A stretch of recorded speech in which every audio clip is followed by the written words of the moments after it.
Deus diz que os discursos dos amigos de Jó, Elifaz, Zofar e Bildade, estão errados no que dizem a respeito a Deus e a Jó. No final dos diálogos, somos informados que Jó estava certo no que dizia a respeito de Deus. Elifaz alega que teve uma experiência assombrosa durante a noite que fez seus cabelos arrepiarem. De acordo com Elifaz, um espírito passou por ele. Ele não viu homem algum, mas no meio de um silêncio mortal, uma voz soprou um conselho para Elifaz, que ele passou para Jó. Isso mostra outro detalhe dos consoladores de Jó. Uma coisa é ir visitar alguém, vamos dizer, com intuitos malignos. Outra coisa é um irmão ou irmã crente se oferecer para orar pela doença da pessoa. E outra coisa bem diferente é dizer: Deus falou comigo ontem à noite e me disse que você foi curado. Ou Deus mandou essa mensagem para você. Lembro-me que um jovem advogado tinha acabado de descobrir que sua mulher estava morrendo por causa de uma doença incurável. Algumas pessoas lhes perguntaram se podiam orar pela cura dela. Mas aquelas pessoas não só oraram por ela. Antes disseram que tinham uma palavra de Deus, que sua esposa estava curada. O jovem advogado acreditou naqueles homens. Quando Deus levou sua esposa, esse jovem advogado não perdeu apenas a sua esposa. Ele perdeu também a sua fé.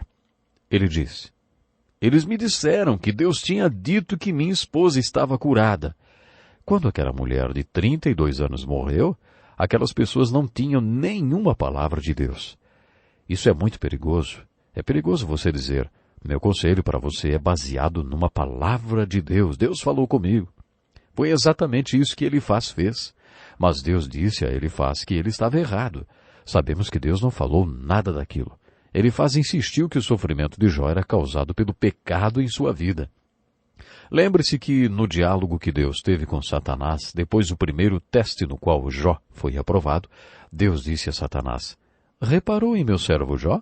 Ele se mantém íntegro apesar de você me haver instigado contra ele para arruiná-lo sem motivo. Deus nos diz aqui que não havia pecado algum na vida de Jó. Portanto, esses três homens estavam errados quando disseram que tudo aquilo estava sendo causado por causa de pecado na vida de Jó.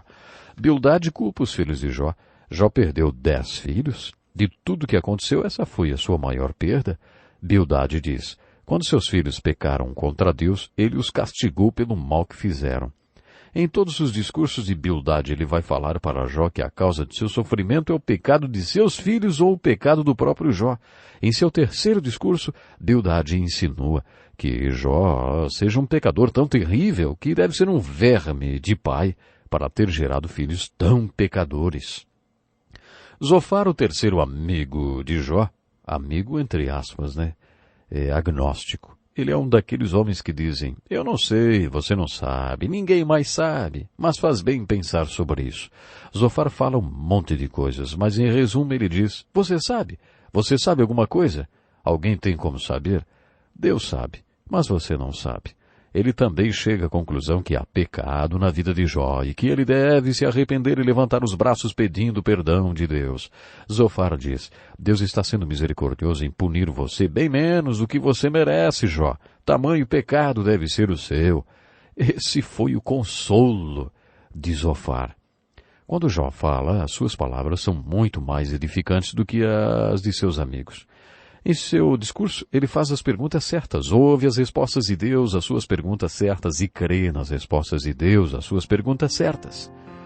Com essas três atitudes, Jó torna-se o exemplo abençoado para os que estão sofrendo. Esta lição é tão maravilhosa. Aliás, você deveria assisti-la na íntegra. Clique no link aqui na nossa descrição, ó. Exatamente. Chegue lá no nosso blog. Além de assistir a lição completa, você tem um material de apoio para auxiliar você no estudo? Então, clique no link, vejo você lá.